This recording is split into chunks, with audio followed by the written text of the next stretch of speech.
Ladies and gentlemen, welcome to Dev Diary. So here we are at the end of our remake and one final reflection and comparison to the original Summer Squirts project. Indeed, this is the final part in a series of videos covering different aspects of our remake. So if you would like to get caught up, a link to the series can be found in the description. Now, before I get to my thoughts, remember to leave a like if you enjoyed the video and subscribe if you're new to the channel. Turn on notifications so you don't miss future videos. And with that said, let's finally get to my thoughts on the remake. And Future Keaton here with a quick bit before I get to my final thoughts. So this entire series I've been referring to the original as Summer Squirts, when in reality the game was just Squirts. Summer Squirts was actually meant to be a fun update to the name in the same vein as like the Final Fantasy remake or the SpongeBob remake, Crash Bandicoot, Spyro.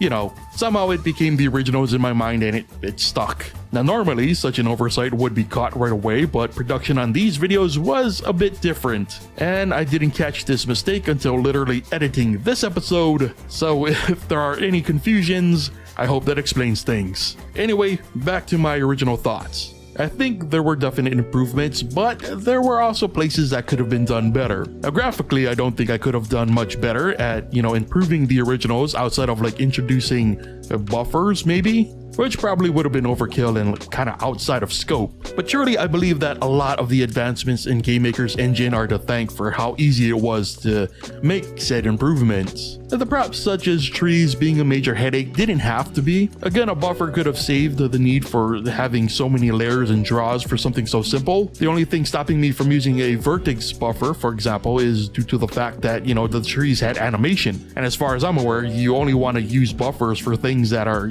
static. Regardless, graphics wise, I think that the game looks superior to the original, even though things like the HUD are, far more bare bones than the original. The particle effects look juicy, though I'm still learning, to make them look less stock. But still, I'll take stock looking particles that look passable over something that looks slightly better, but is, far more heavy on resources. But gameplay, I think, is definitely where I think I dropped the ball. And I'll admit a lot of the shortcomings and frustrations I have with this remake attempt were due to time constraints. It was honestly a mistake to remove the upgrade system. Instead, what would have really made this project pop, I think, is to implement like a build system for the guns. Like, allowing the player to customize the experience and maybe upgrade accordingly. And player stats could have still played a part, but I think that the customizable gun aspect would have really been the best direction to take. I also wasn't too happy with the gun types chosen, mostly because they're very generic and typical of the shooter genre. But it's hard to get too frustrated about it because again, time constraints. But the concept of water guns leaves a lot of potential for like unique behaviors. So going with the original was, a little creatively unfulfilling, if you will.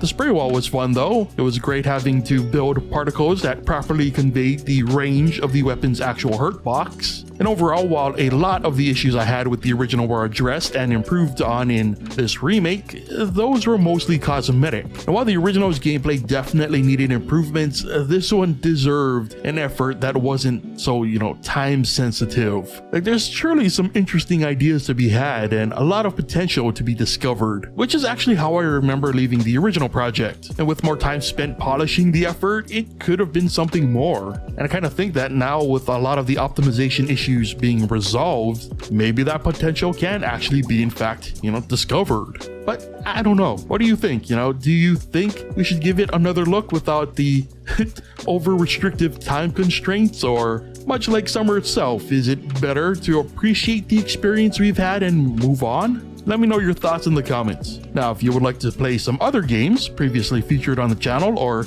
get early access to weekly game dev videos, subscribe to my Patreon. With that said, brings us to the end of today's Dev Diary and this slightly different variation on the series. So thank you so much for watching, and I'll see you next time.